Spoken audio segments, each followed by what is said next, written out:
সেই ফেরেশতা তার মুখের সামনে সিংহা নিয়ে বসে আছেন, আর আরশে আজিমের দিকে কান পেতে আছেন। কখন মহান রব তাকে হুকুম করেন, যখনই আল্লাহ তাআলা তাকে হুকুম করবেন, সঙ্গে সঙ্গে তিনি সিংহার ধ্বনি বাজাবেন। আর আল্লাহর হুকুম পাওয়ার পরে এই ফেরেশতা সিংহার মধ্যে ফুৎকার দিবেন মোট 2 বার। কথা বুঝে থাকলে বলেন দেখি, আল্লাহর হুকুমের পরে এই ফেরেশতা সিংহায় ফুৎকার মারবেন কয়বার? প্রথমবার সিংহায় ফুৎকার দেওয়ার পরে কিয়ামতের প্রথম পর্ব স্টার্ট হয়ে যাবে।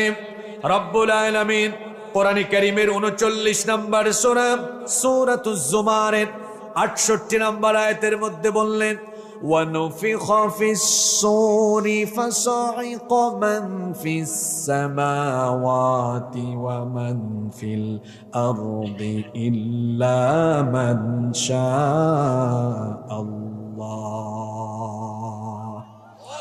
যখন প্রথমবার সিংহায় ফুৎকার দেওয়া হবে, আসমান সমূহ এবং জমিনে যা আছে, মহামহিয়ানের ইচ্ছা ব্যতীত যা আছে সবকিছুর কানের পর্দা ফেটে গিয়ে সঙ্গে সঙ্গে তারা মারা যাবে। আল্লাহু আকবার। শুধু তাই নয়, আসমান আর জমিনে এক লন্ডভন্ড পরিস্থিতির সৃষ্টি হয়ে যাবে। গোটা মহাবিশ্বে একটা ভূকম্পন অনুভূত হবে। আল্লাহ তাআলা ভূমিকম্পের নামে একটা সূরা দিয়েছেন, সেই সূরার নাম হলো সূরা জিলজাল। ইসরাফিলের প্রথম সিংহার ফুৎকারের পরে একটা জালজালা আরম্ভ হবে, গোটা মহাবিশ্ব একসাথে কেঁপে উঠবে।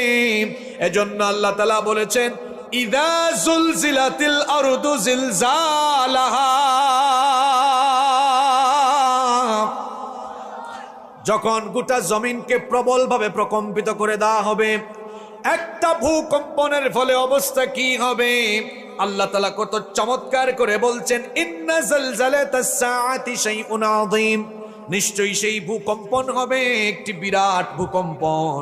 সেই ভূকম্পনের ফলে জমিনের উপরে যা আছে সবকিছু তছনছ হয়ে যাবে।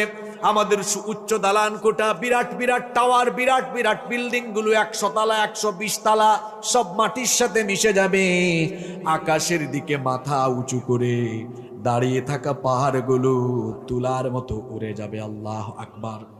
আল্লাহ তাআলা কোরআনে কারীমের 69 নম্বর সূরা সূরাতুল হাক্কা 13 নম্বর আয়াত থেকে বলছেন, فَإِذَا نُفِخَ فِي الصُّورِ نَفْخَةٌ وَاحِدَةٌ وَحُمِلَتِ الْأَرْضُ وَالْجِبَالُ فَدُكَّتَا دَكَّةً